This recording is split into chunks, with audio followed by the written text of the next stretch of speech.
Hello guys, আসসালামু আলাইকুম। কেমন আছেন সবাই? আশা করি ভালো আছেন। আপনাদের দোয়া ও ভালোবাসা আমিও ভালো আছি। বহুদিন পরে চলে আসলাম নতুন একটা ভিডিও নিয়ে। তো দেখতে পাচ্ছেন আসলে আমি কোথায় আছি। আমি যশোর সার্কিট হাউসের সামনে এবং গেছিলাম বিআরটি অফিসের এখানে। তো এখান থেকে আসলাম এবং যাচ্ছি আস্তে আস্তে আমার রুমের দিকে এবং যাব এমএম কলেজের ভিতর দিয়ে। এবং এমএম কলেজ মানে বুঝতে পারছেন সারা বাংলাদেশের মেয়ে মানুষের ভিতরে। তো যাই হোক, মেয়ে মানুষ দেখার জন্য কিন্তু যাচ্ছি না, রাস্তাকে শর্ট করার জন্য যাচ্ছি এবং ওই সাইডে শহরের ভিতরে ঢুকবো না, পুলিশের সাথে দেখা হবে না, এই জন্য এই সাইড দিয়ে চলে আসলাম। এবং এই বাইকে কিন্তু আমরা তিনজন, আমার পিছনে আরও একজন আছে। তো যাই হোক, দাদা আছে। তো যাইতেছি, যাইতে যাইতে আসলে মেয়ে মানুষের দেখা শুরু হয়ে গেল।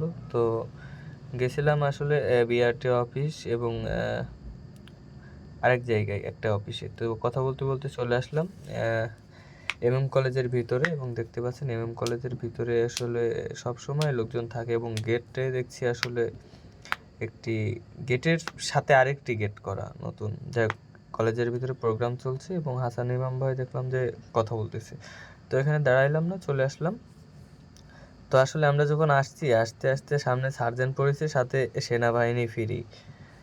তো মামা বলছে যে লাভ, লাভ লাভ, যেই বলেছে ঠাস করে লাভ মারিছি। পুলিশ কেউ দেখতে পারেনি, কিন্তু সেনাবাহিনী যে অফিসার ছিল সে দেখতে পারিছে এবং আর একটা লোক ছিল, দাঁড়াইছিল পাশে, অবশ্য ছোট ভাই বা বন্ধু বান্ধবী হবে।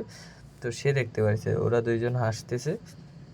তো আমিও হাসতে হাসতে চলে আসলাম সামনের থেকে, আবার বাইকে উঠলাম, উঠে চলে আসলাম। তো আস্তে আস্তে এই ভিডিওটা বানানি, যদিও ওই সময় আসলে ভিডিওটা বানাইলে অবশ্য অনেক মজা পাইতেন। তো ভিডিওটা ওই সময় করা হয় নাই। তো দেখতে পাচ্ছেন এমএম কলেজের ভিতরে, এমএম কলেজে কে কে আসছেন এবং এমএম কলেজের অনেক ভিডিওই কিন্তু আমার ইউটিউবে দেওয়া আছে। তো এখানে হুজুররা যাচ্ছে, তাদেরকে একটা সালাম দিলাম। যাই হোক, তারা উত্তর নিল এবং আমি যাইতেছি সামনের দিকে। তো চাইছিলাম আসলে ভিডিওতে আমার কিছু ভয়েস রাখতে, কিন্তু আসলে রাখলাম না, পুরোপুরি ভয়েসটা এখন দিয়ে দিলাম।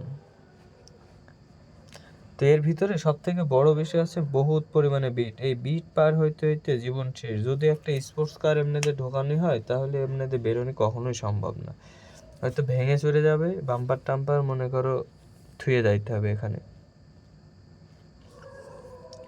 এবং কল সেন্টারে অনেক সময় বকাবকির পরে ভিডিওটা যখন বকতে বকতে বানাচ্ছি, আসলে কখন কি বলা উচিত সেটাও ভুলে যাচ্ছি, যেহেতু কাস্টমার ট্যাগেল দিচ্ছি।